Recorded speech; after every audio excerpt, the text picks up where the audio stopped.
Gonna change the theme tune 'cause you hate it. La la, la la la la. Ooh, fading.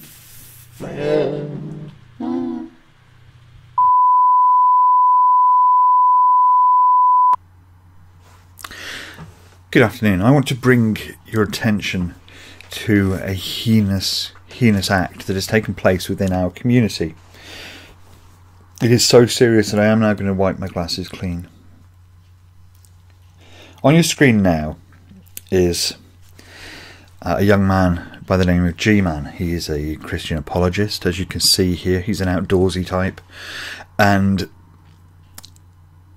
he wants nothing but to spread the word of his Lord and Saviour to all who will listen. He wants to save people from hellfire, and who can criticise such a noble calling?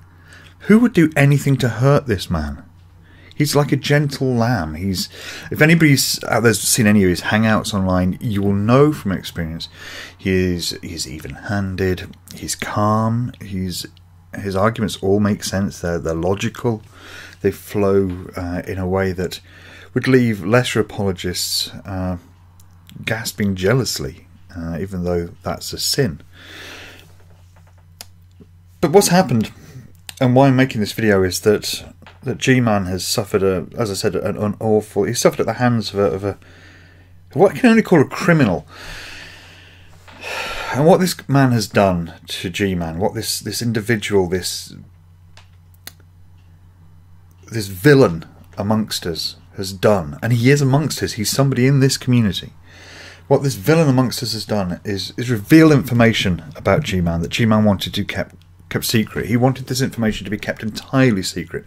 He did everything he could to protect it. A bit like Superman or Spider-Man. It's just kind of a secret identity thing going on. But he's very carefully kept that identity secret until the man I'm about to expose came along.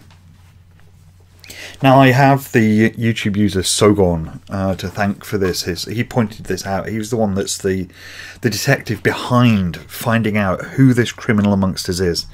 And he's done a fantastic job. So big shout out to Sogon and his detective skills. But I'm now going to reveal the man who dropped the docs of GeeMan. On your screen now, you can see a picture of him. Notice he's got a psychotic kind of look. He's waving a machete around. This isn't somebody who you'd want to associate with, and no wonder that GeeMan's so worried about this individual giving out his details. Because, to be frank, if this individual was giving out my details, I'd be slightly worried as well. Because just look at him again. Clearly psychotic, big knife, tongue sticking out, boggly eyes, not a sane man.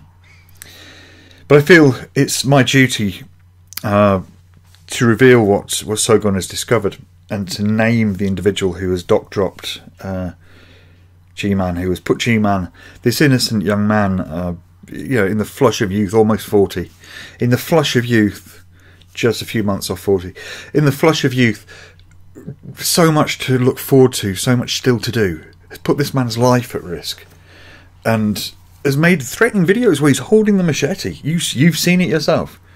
And I can reveal the man who has doc-dropped GeeMan is an individual called Gary Moore. I'm going to show you the footage of where Gary Moore did this now. If you just watch now. Just look for my name, Gary. I'll give you my last name, Gary Moore. It's quite appalling. And not only did he do that, but he then did it again in a hangout that GeeMan was hosting. He had the gall to say GeeMan's name again in a hangout via a recording. If you go to Google and you type in New Jersey Marathon and you look at the finish times, just look for my name, Gary. I'll give you my last name, Gary Moore. It's shocking. It's shocking. I don't like to do this, but I think the only way that this Gary Moore character should be treated for doc-dropping GeeMan is to shun him from the community. He's a blight on our community, and there's nothing he can bring to the table that's of any use. So this is in solidarity for GeeMan. I feel you, bro. I want you to be safe. And if anything I can do to bring this Gary Moore to justice, I will do it. And the whole atheist community is right behind you on this one. Everybody, thank you for watching.